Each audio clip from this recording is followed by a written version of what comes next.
Today I want to talk about a very important subject.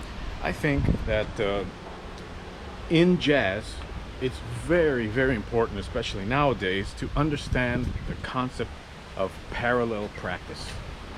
Now, these exercises that I presented to you in the last workshop are exactly that, parallel practice. Now, what does that mean?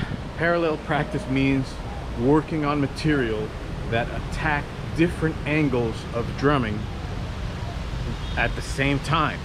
So what we're going to do in this workshop is discover how to do that. Now, it's not easy to get this material. You have to really plan it. You have to know what to do. You can't just say work on independence and it's going to be good for everything.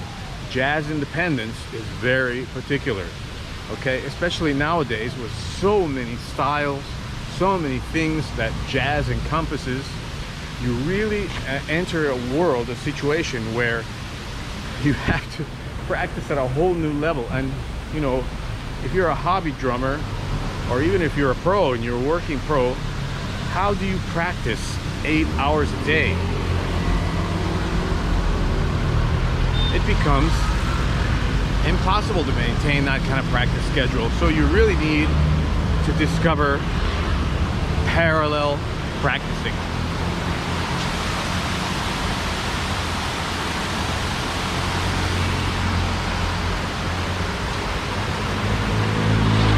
Now, some things might be real obvious, like in this example that I'm going to give you today. We're going to work with paradiddles, but we're also going to work with the rhythmic concepts that we talked about in the last video. Everybody's familiar with paradiddles, but you can always use a new way to work with them, okay? And the trajectory that you're going to take, you know, usually is rudimental etudes, things like that. Real noisy. Things that are traditionally used by drummers are the way you're going to start, but now you're going to have to integrate different concepts, different things to take you to the next level. And with parallel practicing, you're going to be able to access vocabulary from many genres using, for example, paradiddles or things, motifs that you're familiar with. Okay? Now, are you ready to be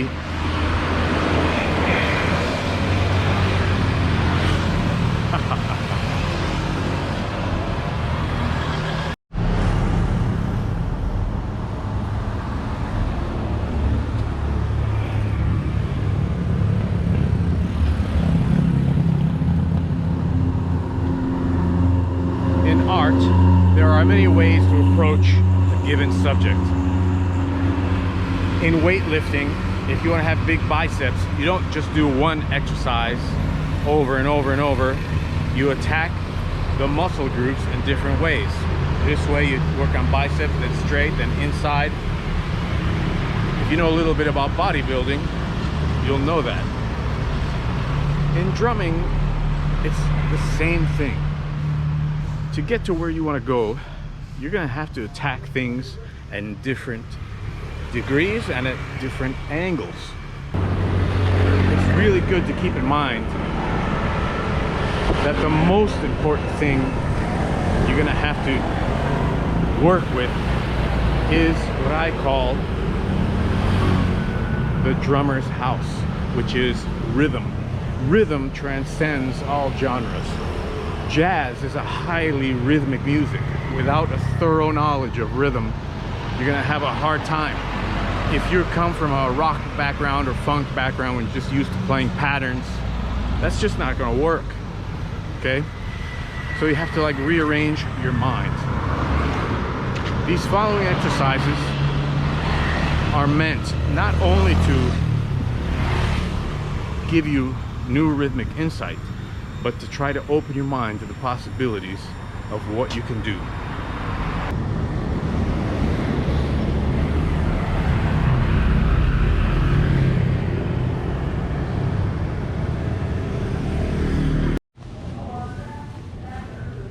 Soursop crackers, guava crackers, kiwi crackers, dragon fruit crackers, Karang Mas, no idea what that is. Pitas, no idea what that is. No name. Snacks, I have no idea what that is. This looks like banana chips.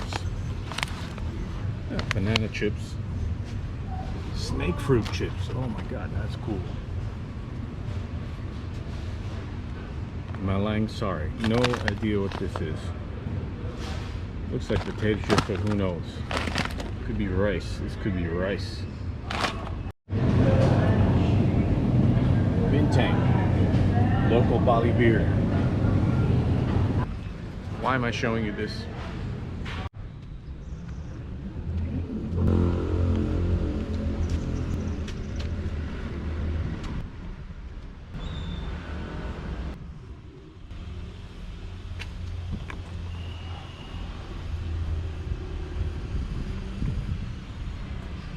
I wanted to show you that stuff because it's important to see things that you're not familiar with, to break out of the patterns that you might be stuck in. Parallel practicing at the moment might seem like a really foreign thing, like some strange word or something I invented, but I didn't invent it. It's been around for a long time.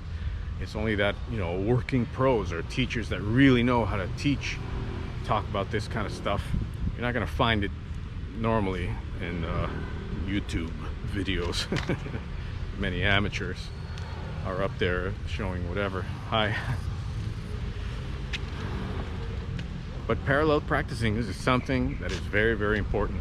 So the following exercises are going to give you now a foundation in rhythm. First of all, you're going to work with paradiddles. You're working on vocabulary that you're going to apply to every type of world music there is, including jazz. Okay, so that's three major things that you're working on. Now inside each of those things are micro things. So, you know, it's like multi-level work. When you're working on paradiddle, you're working on technique. You're not working on music. You know, you're working on a technical issue. So we're going to apply those things in a rhythmic manner in a way that is beneficial in music. All right, let me show you. If you remember our last workshops, we talked about rhythmic perspective. So have a look at this phrase. This is a 2-bar cycle in 6/8. We've talked about it a lot of times in past workshops. Now, this is a 6/8 perspective that you need to transform into 4/4. Watch. When you put it into 4/4, it becomes a 1-bar cycle. And if we line them up, you'll see that it's essentially the same thing. It all depends on your rhythmic perspective. Your rhythmic perspective allows you to use universal vocabulary across many styles. Now let's have a listen to this on the kit. 1, 2, 3, 4.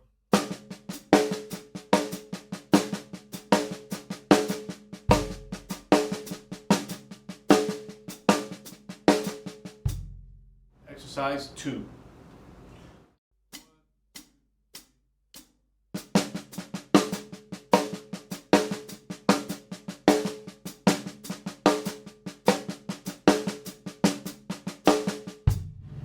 Exercise 3.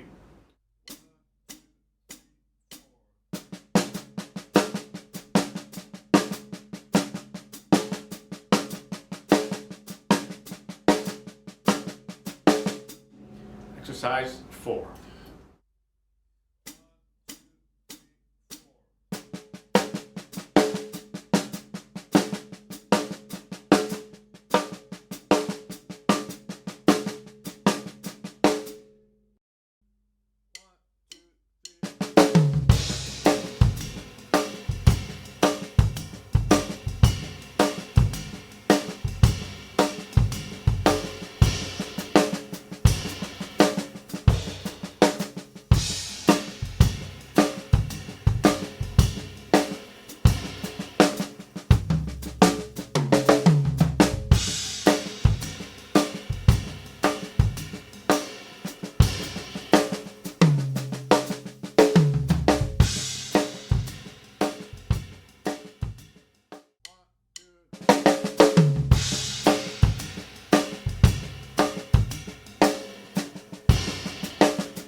This is a 4-bar cycle in 6/8, but you bring it into 4/4 and it makes it a 2-bar cycle. Making this rhythmic and vocabulary connection is very important for the next phases of things that we're going to do. All our past workshops are going to come into play now with rhythm.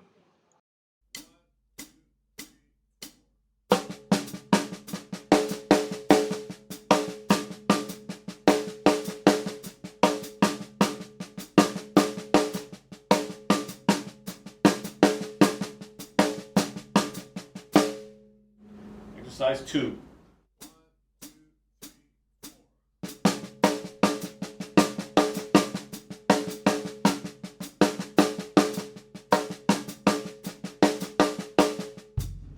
Exercise 3.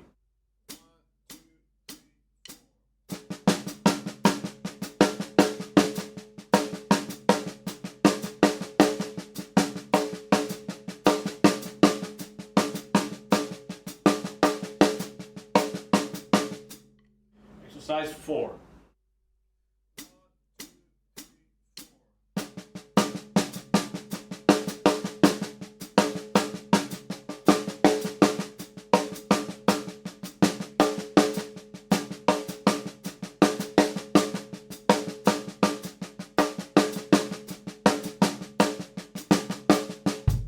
These are beautiful exercises and you're going to get so much out of them, I promise.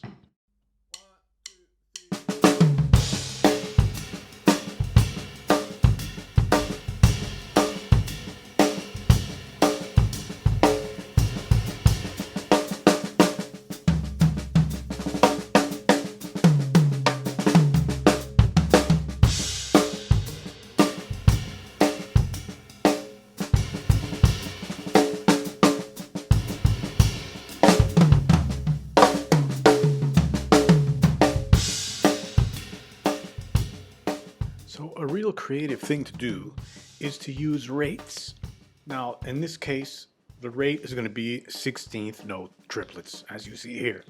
So what you're looking at is a 1-bar cycle using 16th note triplets. It's the same phrase, but you're using 16th note triplets with a very particular sticking.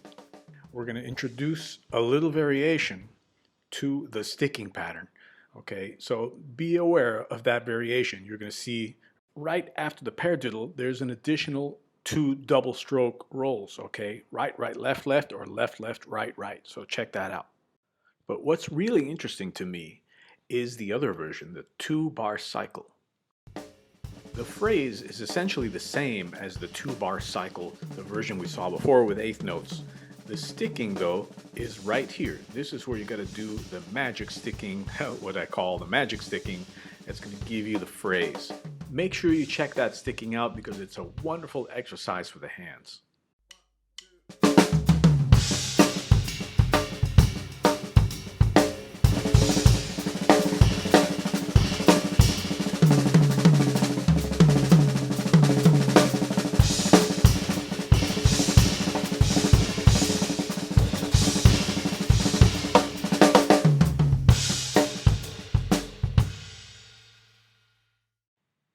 Here's something interesting that happens with rhythm. Once you understand how things work, you can do things like this. Also, this is what I consider to be a diminution.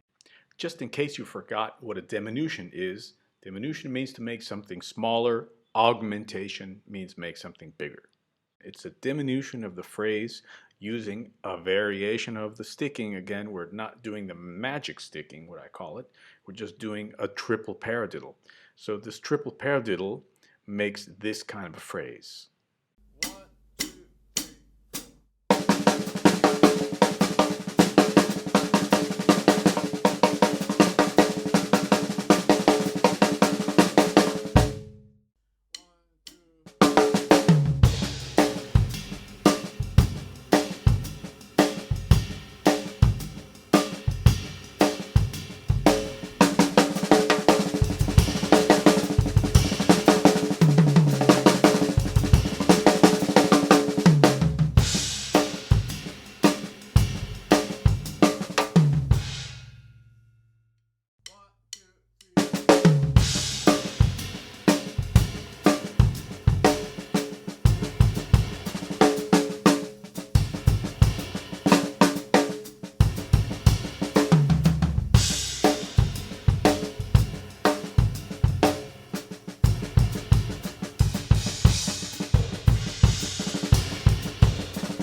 So for improvising just with this stuff.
Thing to remember for inspiration is that rhythm is like a kaleidoscope. You turn it to the right and the shape is one way. You turn it to the left, the shape is another way. Rhythm is like this. I hope you enjoyed this workshop. See you on the next one.